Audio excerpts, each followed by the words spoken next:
Perhaps it would be more honest if we dispense with proclaiming ourselves to be interfaith. Then again, sometimes it's helpful to have a goal, a reminder of what we might yet be, a reminder of the path before us. Let us hear again the words of the prophet Isaiah. And the foreigners who join themselves to the Lord, to minister to him, to love the name of the Lord, and to be his servants.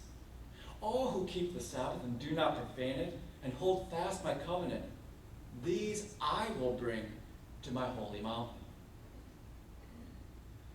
It is clear that the path before us, if we are to become a house for all peoples, it will not be easy or readily apparent. Isaiah's message of the extravagant welcome challenged his own community of faith.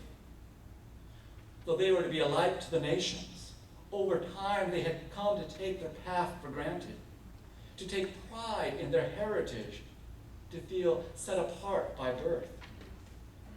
Christian communities face similar challenges.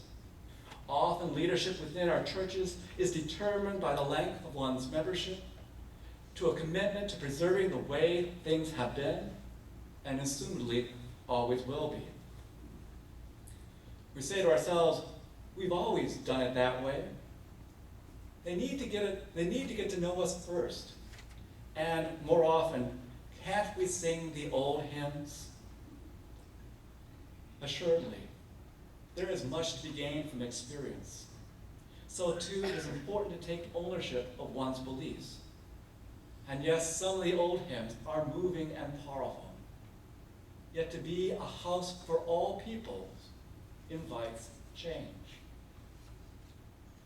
We should also be aware that to be a house for all people risks extending a welcome to the unwelcomed. Isaiah's message was not simply on behalf of foreigners, but also included eunuchs, men who, whether by accident or by choice, were unable to bear children. They were considered less than human, objects of ridicule and disdain. Once again, Isaiah challenges our assumptions about God's kingdom come. Isaiah challenges our assumptions about those who are welcomed at our table. At a time when the prison population is rapidly expanding within the midst of a presumably Christian nation, we need to reconsider our concepts of justice, rehabilitation, and reconciliation. Finally, Isaiah reminds us that God is already about the work of gathering in the whole people of God. Thus says the Lord God, who gathers the outcasts of Israel. I will gather others to them besides those already gathered.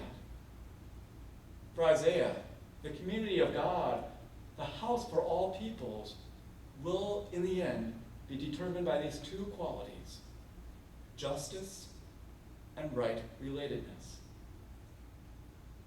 Perhaps it's not about finding a common language after all, or a common form through which to worship God. Perhaps we can sing the old hymns and the new hymns. Perhaps we can choose for ourselves to pray 5 times daily in a new tongue, or to take comfort in the words of them, or through a simple prayer in the stillness of the morning's devotion. Perhaps we can learn to pray in a new tongue, or to take comfort in the words that have been passed from generation to another.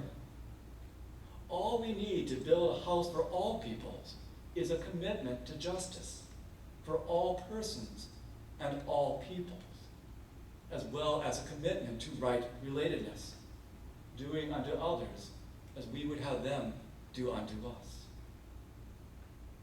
Perhaps it's time to take ownership of our statement of faith. Let us be transformed by these symbols of faithfulness transmitted across time and cultures. We can be ourselves, yet seek an abiding and eternal relationship that transcends our differences. Let us commit ourselves anew to building a world in which justice and right relatedness is understood, not as the ideals of a distant prophet, but within the simple context of our common and interwoven humanity. Now, I knew that Bill Mott would be thinking, am I going to sing this morning? And he hasn't shut up yet. And I was trying to think of a Christian hymn that would be fitting for this sermon, and it finally came to me yesterday, and you're invited to sing along with me. I think you'll know the tune. He's got the whole world in his hand. He's got the whole world in his hand. He's got the whole world in his hand. He's got the whole world in his hand.